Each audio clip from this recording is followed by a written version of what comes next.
পর্যায়ে আমাদের মাঝে একটি আবৃত্তি নিয়ে আসছেন দাউদকান্দি উপজেলার রাজনৈতিক বিষয়ক সাধারণ সম্পাদক জনাব অ্যাডভোকেট মুখলেসুর রহমান। অল্পজ্য বিপ্লবের ইস্তেহার। আনন্দে আত্মহারা হয়ে যাচ্ছে আল্লামা সাঈদী সুযোগ্য সন্তান মাসুদ সাঈদী হুজুরের সাথে দেখা করে। অসংখ্য ধন্যবাদ দাউদকান্দি উপজেলার জামায়াতে ইসলামীর সম্মানিত আমির মুনিরুজ্জামান বাহালুল আঙ্কেলকে। কোরআনের পাখি আল্লামা দেলোয়ার হোসেন সাঈদী হুজুরের এক একজন যোদ্ধার জীবন, প্রাপ্তবয়স্ক প্রতিটি মানুষ, এক একজন আমূল বিপ্লবী হয় প্রতিটি যুবক। ইন্নাল হামদুলিল্লাহ ওয়াসসালাতু ওয়াসসালামু আলা নবিয়িনা মুহাম্মদ ওয়া আলা আলিহি ওয়া সাহবিহি আজমাইন। আউযু বিল্লাহি মিনাশ শাইতানির রাজীম। বিসমিল্লাহির রাহমানির রহিম। কুল জাআল হক ওয়া জাহাকাল বাতিল ইন্নাল বাতিলা কানা যাহুকা। আল আয়াত। বৈষম্য বিরোধী ছাত্র জনতার আন্দোলনের শহীদদের মাগফিরাত ও আহতদের দোয়া কামনায় আয়োজিত আজকের এই দোয়া আলোচনা সভার সম্মানিত সভাপতি, সুপ্রিয় সাংবাদিক বন্ধুগণ এবং আমার সামনে ভবিষ্য প্রিয় ইলিয়টগঞ্জবাসী, আসসালামু আলাইকুম ওয়া রাহমাতুল্লাহি ওয়া বারাকাতুহু। কেমন আছেন আপনারা?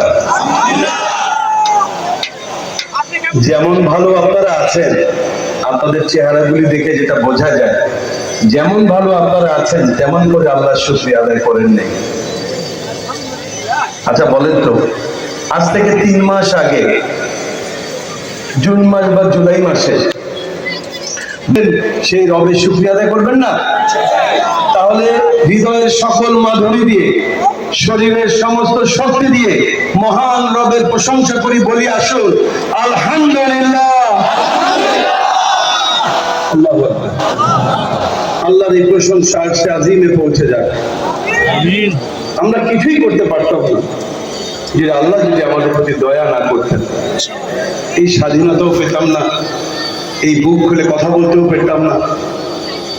আজকে যে স্বাধীনতার জন্য আমরা খুশি মনে আনন্দ করছি, কিছুই পেতাম না, সবই মাহবুবের দয়া, আলহামদুলিল্লাহ।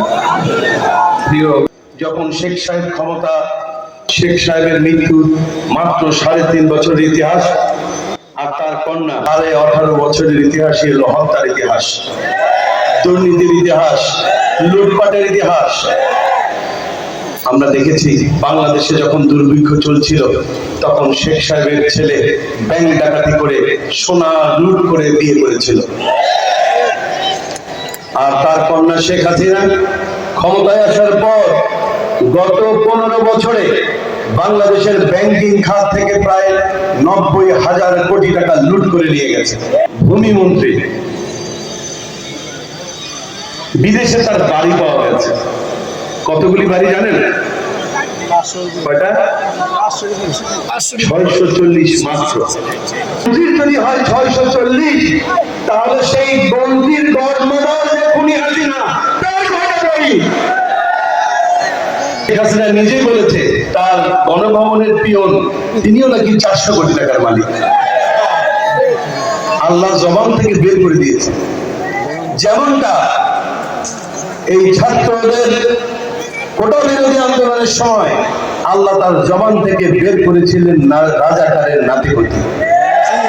ওই ডাস্টবিন মার্কা মুখ থেকে এই সত্য যদি বের না হতো, তাহলে জামায়াতের যে শীর্ষ নেতৃবৃন্দকে রাজাকার অপবাদ দিয়ে ফাঁসি দিয়েছিল, সেই রাজাকার তৎপর দিয়ে আল্লাহ তাদেরকে বিদায় করতেন না। আল্লাহ পরিকল্পিত ভাবেই ওই ডাস্টবিন মার্কা মুখ থেকে এই শব্দ বের করেছিলেন, এবং এই শব্দ বের করার মাধ্যমে আল্লাহ তাআলা চরম প্রতিশোধ নিয়েছেন। ব্যারিস্টার আরমান, ব্রিগেডিয়ার জেনারেল আমান আজমি, তারা গর্বিত নাই, তাদেরকে বন্দী গুম করে আয়নাঘরে বন্দী করে রেখেছিল। 8 বছর পর এই দ্বিতীয় স্বাধীনতা প্রাপ্তির পর আমরা তাদেরকে ফিরে পেয়েছি। এরকম অসংখ্য মায়ের বুক খালি করেছে খুনি হাসিনা। আল্লামা সাঈদীকে 13 বছর কারাগারে তারা রেখেছে, ফাঁসি দিতে পারে নাই। কারণ প্রথম কারণ ছিল আল্লাহ তাআলার দয়া, আর দ্বিতীয় কারণ ছিল আপনারা। তার ফাঁসি রায়ের বিরুদ্ধে সারা বাংলাদেশের মানুষ যেভাবে বিক্ষোভে ফেটে পড়েছিল, খুনি হাসিনা বুঝেই গিয়েছিল যে এইখানে যদি ফাঁসি দেওয়া হয় তাহলে তার ক্ষমতার মস্তক তছনছ হয়ে যাবে। এই কারণে তারা আল্লামা সাঈদীকে ফাঁসি দিতে পারে না। ভারতীয় আগ্রাসনের বিরুদ্ধে ভূমিকা রাখার কারণে জামাত নেতৃবৃন্দকে গ্রেফতার করা হয়েছিল। তাদের অন্য কোনো অপরাধ ছিল না, তাদের অপরাধ ছিল তারা ভারতের আগ্রাসনের বিরুদ্ধে ভূমিকা রাখছিলেন। 2009 সালে তাদেরকে গ্রেফতারের আগে আমাদের ওই শীর্ষ নেতৃবৃন্দ সারা বাংলাদেশ ঘুরে ঘুরে ভারতের ওই টিপাই মুখপাদের বিরুদ্ধে আন্দোলন করছিলেন। ভারত সহ্য করতে পারে নাই বলেই ভারতের গোলাম শেখ হাসিনাকে দিয়ে মিথ্যা মামলা দায়ের করেছিল। সুতরাং ভারতীয় আগ্রাসনের বিরুদ্ধে আমাদের শীর্ষ নেতাদেরকে যে অন্যায়ভাবে ফাঁসি দেওয়া হয়েছে, এই অন্যায়ের প্রতিবাদে আমাদের শহীদ নেতৃবৃন্দকে জাতীয় বীর হিসেবে ঘোষণা করতে হবে। একই সাথে 24-এর সকল শহীদদেরকে জাতীয় বীর হিসেবে ঘোষণা করতে হবে। শুধু তাই নয়, আমরা আজকের এই সমাবেশ থেকে দাবি করছি 24-এর সকল শহীদের পরিবার থেকে অন্তত একজনকে হলেও সরকারি চাকরি দিতে হবে। আহত আমাদের সকল ছাত্র জনতা আজীবন চিকিৎসা ব্যবস্থা সরকারিভাবে বহন করতে হবে, তাদেরকে অর্থনৈতিকভাবে সহযোগিতা করতে হবে। শুধু তাই নয়, আমাদের পাঠ্যপুস্তকে যেভাবে ইসলাম বিরোধিতায় ভরপুর করা হয়েছে, সেখানে সেই সমস্ত ইসলাম বিরোধিতা দূর করে ইসলামী সাহিত্যে ভরপুর করতে হবে। একই সাথে জামাত নেতৃবৃন্দের ত্যাগের ইতিহাস পাঠ্যপুস্তকে অন্তর্ভুক্ত করতে হবে। আমরা আওয়ামী লীগের বিচার চাই, আমরা মুজিববাদের বিচার চাই। মুজিববাদ আর ফ্যাসিবাদ একই কথার এপিটোপিট, একই সূত্রে গাথা।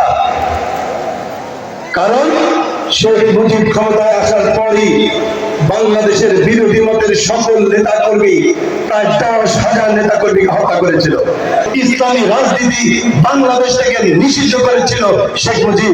সুতরাং ফ্যাসিবাদ আর মুজিববাদ একই সূত্রে গাথা। একই সাথে আমরা কোরআনের পাখি আল্লামা সাঈদীর হত্যাকারীদের বিচার চাই। আপনারা চান না? আপনারা চান না? আপনার অফিসের অ্যাকাউন্ট থেকে কিছু টাকা, কিছু ফাইল, কিছু জিনিস প্রস্তুত করে আপনি সেই ম্যানেজারকে রাখবেন না? কেউ রাখবেন না? কিন্তু আপনাদের কথার সাথে কাজের তো মিল নেই। আপনারা বলছেন রাখবেন না, কিন্তু দেশের অর্থ লুটপাট যারা করছে গত 53 বছর, তাদেরকেই আপনারা বারবার ক্ষমতায় বসান। আমরা এবার সত্যিকারের পরিবর্তন চাই, দেশকে সত্যিকারের সোনার বাংলায় রূপান্তরিত করতে চাই। বৈষম্যহীন রাষ্ট্র, আমরা সেই বৈষম্যহীন রাষ্ট্র গঠন করতে চাই। ছাত্রদের যে ঘোষণা ছিল উই ওয়ান্ট জাস্টিস, এটা ইসলামেরই কথা। আমরা বাংলাদেশে ন্যায় ও ইনসাফ ভিত্তিক একটি রাষ্ট্র গঠন করতে চাই। যদি আপনারা সাথে থাকেন, থাকবেন তো? এটা হয় কি জানেন, বাংলাদেশে যখন নির্বাচনের পরিবেশ আসে, যখন নির্বাচনের সময় আসে, রাগ করেন না, বিষয়টা এমন হয়, হাটে বাজারে যেখানে ছাগল বিক্রি হয়, ছাগলের দাম থাকে 10,000, একটা মানুষের দাম হয় 500 বা 1000। মাত্র 500 বা 1000 টাকা আমরা আমাদের ভোটটাকে, ইমানটাকে বিক্রি করে দিই। ভাইরা মনে রাখবেন, আপনার একটি ভোট মানে একটি রায়। আপনার একটি ভোটে জাতীয় সংসদে যদি একজন দুর্নীতিবাদ যান, তিনি সমাজের একটি টাকাও যদি দুর্নীতি করেন, কিয়ামতের দিন আপনি আল্লাহর দরবারে চোরের কাতারে গিয়ে দাঁড়াবেন। কেন? কারণ আপনি ভোট না দিলে সে সংসদে যেতে পারতো না, আর সংসদে না গেলে জনগণের সম্পদ এভাবে চুরি করতে পারতো না। তাহলে তাই কে? কুমিল্লাবাসী, এটা কুমিল্লা। এই মাঠেই এই মাঠেই আল্লামা সাঈদী মাহফিল করে গেছেন। কবে? 1995 সালে এই মাঠেই বা এখানে আপনারা তার একটি জানাজা করতে চেয়েছিলেন, জানাজা করতে দেওয়া হয় নাই। আমরা এই ফ্যাসিবাদকে বাংলাদেশে আর ঢুকতে দেব না ইনশাআল্লাহ। শেষ কথা বলছি, উনি 1981 সালে বাংলাদেশে প্রবেশ করেছিলেন। প্রত্যেকে দিল্লি থেকে এসেছিলেন 81 সালে, 2024 সালে দিল্লিতে ফেরত গেছেন। তার মানে হলো 81 সালে তিনি দিল্লি থেকে